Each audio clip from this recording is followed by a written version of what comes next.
پاکستان 1947 آزادی کا دن، برِ صغیر سے مسلمانوں کی علیحدگی، جشن آزادی کا دن، تمام مسلمانوں کے اپنے گھر بار چھوڑ کر، اپنی اثاثے چھوڑ کر پاکستان کی طرف روانہ، ہندوؤں کا مسلمانوں کو بے وجہ اور بے دردی سے مارنا، قتل کرنا، تمام لوگ اپنی بسی بسائی زندگی چھوڑ کر پاکستان کی ٹرین میں سوار، اپنی بسی بسائی زندگی کو چھوڑ چھاڑ کر ایک نئی دنیا میں داخل ہو گئے۔ غم و خوشی، کچھ لوگ انہیں اپنے چاہنے والے کھوئے اور کچھ لوگوں نے عزت نیلام کروا دی، ایک ایسی جگہ بسیرا کر لیا جہاں کوئی زندگی بسر کرنے والی چیزیں مہیا نہیں ہوئی تھی مگر سکون، اعتبار، عبادت، جذبہ زندہ تھا۔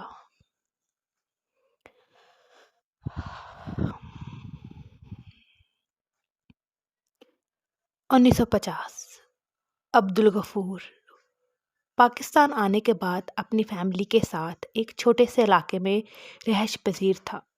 برِ صغیر میں وہ قابل تجارت دان تھا مگر پاکستان آنے کے بعد اس کے پاس زندگی بسر کرنے کا کوئی سامان نہ تھا۔ وہ اپنی دونوں ٹانگوں سے معذور تھا۔ اس کی فیملی میں صرف اس کی ایک بیٹی اور بیوی تھی جو آئے دن بیمار رہتی تھی۔ ایک چھوٹا سا گھر جو محض 4 اینٹوں پر مشتمل تھا۔ گاؤں کے لوگ آس پاس رہائش پذیر تھے کیونکہ وہ اب کسی اور کو کھونا نہیں چاہتے تھے۔ ضرورت پڑنے میں کام آنے کے لیے گھر پاس پاس بنائے تھے، لیکن وہ نہیں جانتے تھے جب رات اپنا شر پھیلاتی ہے تو زندگی یہاں تباہ کر دیتی ہے۔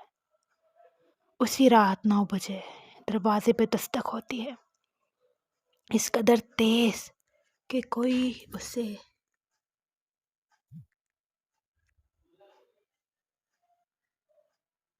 بچنا چاہتا ہو۔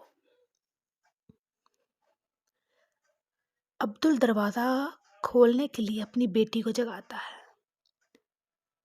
دعا اٹھاتی ہے اور دروازہ کھولتی ہے۔ عبدل پیچھے بیٹھا دیکھتا رہتا ہے۔ دعا کی ماں بھی جاگ جاتی ہے۔ دعا دروازہ کھول دیتی ہے۔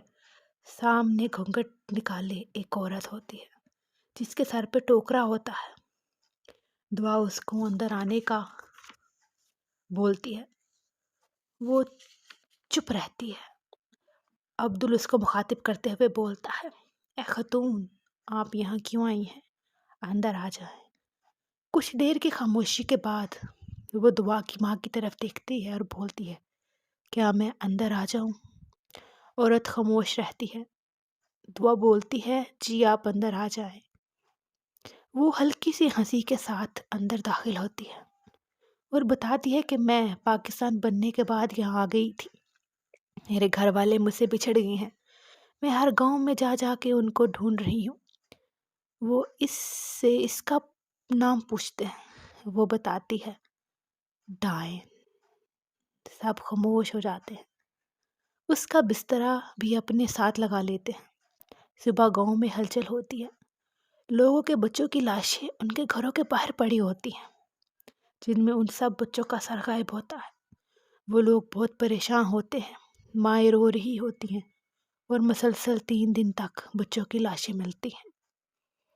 اب گاؤں میں کوئی بھی بچہ نہیں رہتا۔ دعا کی ماں اس پہ ہر روز تم کرتی ہے۔ ایک دن دعا کھیلتے کھیلتے اس عورت کے ٹوکرے کے اوپر سے کپڑا اٹھا دیتی ہے۔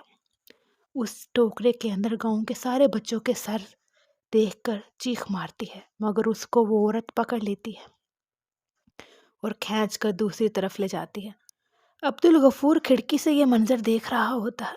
وہ عورت بڑی بے دردی سے دعا کو اپنے ناخنوں سے مار دیتی ہے اور اس کا سر کاٹ کے اپنے ٹوکرے میں ڈال لیتی ہے۔ اس کے پاؤں پکڑتی ہے اور کھینچ کے دروازے کے سامنے لے کر آ رہی ہوتی ہے۔ دعا کی ماں یہ منظر دیکھ لیتی ہے اور بھاگ کر اپنی بیٹی کی لاش اس سے لیتی ہے۔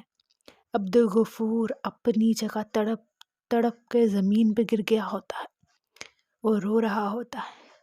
ماں اس عورت کو غصے سے پڑھتی ہے، اس کا گھونگھٹ اتار دیتی ہے۔ آگے سے جلے منہ کے ساتھ ایک خوفناک عورت ہوتی ہے۔ وہ عورت چیخ مارتی ہے، اس کی ماں کو گردن سے کاٹ لیتی ہے، اس کی گردن اتار کے اپنے ٹوکرے میں ڈال لیتی ہے۔